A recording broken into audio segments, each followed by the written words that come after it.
Welcome once again, dear Little Angels Academy students. Once again, I welcome you to the Little Angel e-learning portal. My name is Uncle Obrimpong, as you already know. I would first of all advise you to apply your sanitizer whenever you touch anything, and whenever you're going out or stepping out, don't forget to go along with your face mask. But when you don't have anything to do, don't step out. Thank you again. Today, I'll be taking BS 5 through religious and moral education, a topic entitled Caring for the Environment. First of all, I would like to ask you all what an environment is. What is an environment? I believe by now you'll be pondering or you'll be trying to find a definition of environment. Let me cut it short for you. Look around. Just look around. What are some of the things that you see? You see both natural and artificial things. They all come together to form the environment. So, in simple terms, I would say environment refers to all the things surrounding us. That is why I've explained here. Environment refers to all the things around us. That means the chair that you see, the table that you see, the plants that you see, the house that you see, the animals, the land, and even the air that you can't see are all part of the environment. So I've listed some things here which are natural things which form major part of the environment. We have plants, we have water bodies, we have land, and then we have air, we have air, and so on and so forth. They are all part of the environment. Now, our main concern for the day is that why or how some of us, let me say human, pollute these things or destroy these things that form part of the environment. I'll go straight to some of the activities that we humans do that destroy the environment. The first one is the illegal mining. That is the order of the day. When you go to places like Manson, Musiaso, Kenyase, Abore, and so on and so forth, where gold is in abundance, people do go through this illegal mining, which is normally called or popularly called galamsey. By so doing, they go through some practices that are not professional, which dangers our environment. And mostly it affects our water bodies and then our lands as well as our plants. Also, it affects our air because throughout or within, whilst practicing this illegal mining, they produce smoke that destroys the air. They will dig the ground that destroys the land. They will wash the gold with water that destroys water bodies. And before they even dig, they have to pull down or cut down some plants that also destroys the plant. So when you look at illegal mining, it is one of the greatest way of destroying our environment. Two, indiscriminating cutting down of trees, that is into bracket afforestation, deforestation, sorry. Now, with the first point that I explained, illegal mining, when one tree is being cut, there is no way they are going to direct the plant as to where it should fall. It falls anywhere. Thereby, it brings down both young and old plants. Also, there are a lot of human activities that we do, like chainsaw mining or the chainsaw operators. They do cut any trees anyhow, anywhere, which also destroys our environment. Water pollution. We have a lot of activities that we as humans, we do that destroys our water bodies. For example, people go to the water banks or the river banks to wash, and then they put the water back or they pour the water back into the water bodies. A whole lot.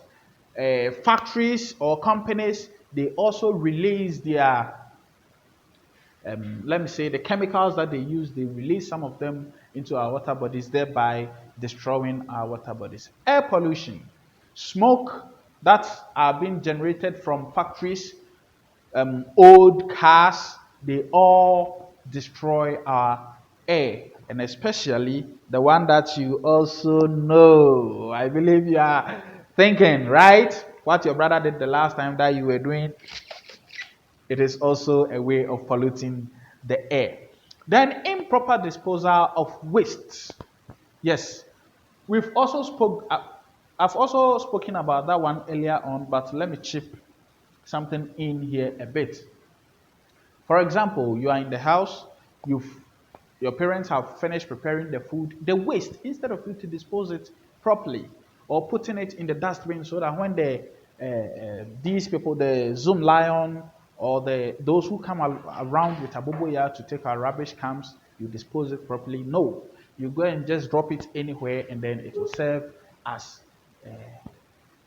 a distraction to our environment. Then overgrazing. Here we come to our own men, Fulani, herdsmen, and so on and so forth. They take their animals to a small piece of land, release them, and then they just eat the grass anyhow, thereby destroy the environment. Now, after looking at some of the activities that we do to destroy the environment, let's take some measures that we can use or ways of caring for the environment. You know, if we know how to destroy it, we should be able to know how to care for it. So, one, planting of trees. The trees that were being destroyed by illegal mining and indiscriminating cutting down of trees, we need to plant them. And that termed as afforestation, the planting of new trees to replace fallen or old ones. Then point number two, waste must be disposed properly, just as I said, giving it to the Zoom Lion people and so on. Mining activities must be done properly. We have a perfect way of mining. Therefore, we need to do more education on how to mine in order not to destroy our plants and land and water bodies. There must be regular clean-up exercises in our schools, homes, and communities. Yes, whenever you find out that some areas are dirty, you should be able to clean it regularly in order to keep the environment clean. Bad agricultural practices like bush burning produces a lot of smoke into the atmosphere. Now, gone are the days that our farmers used to burn the bush. Nowadays, the weeds that you've weed, you can also turn it into manure in order to make the soil more richer. So there is no need to burn the weeds after weeding. Smoke from old cars, we've explained that one. It is very, very bad and it destroys the air that we breathe. Now, after looking at these points, let's look at the importance of caring for the environment.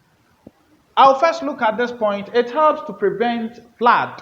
Now, when our gutters are being choked and we do cleanup exercise like this one, we remove all the chokes in the gutters or the garbages or the rubbish in the gutters, thereby allowing the water to flow easily. So whenever it rains, there wouldn't be any flood. Two, it helps to beautify the environment. When we plant more trees and flowers, it makes the environment look beautiful. We get good air to breathe. Hmm? There is a saying that when the last tree dies, the last man will also die.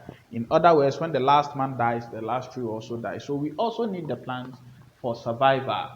D, we are able to preserve our wildlife. Our wildlife, like the animals that we find in our forest and so on and so forth. When we cut all the trees, they wouldn't get a place to live. Therefore, we need to plant more trees in order to help them live for generations to come and meet them. Then E, when our water bodies are well taken care of, we have enough fish in them to serve as food. You know, somebody like me, I like fish. So whenever we take good care of our water bodies, there is enough fish for us to eat. And it is one of the most important food groups that produce us or gives us protein. So we need to what? Take good care of our water bodies. As to draw the curtains down, or as I draw the curtains down, I would like you to go to the e-learning portal and read all the notes over there. I've also put in some assignments on the portal. You can also answer it, then you will take it from there. Once again, I would like to remind you of your sanitizer, your face mask, and also do a regular hand wash. Thank you. Bye bye.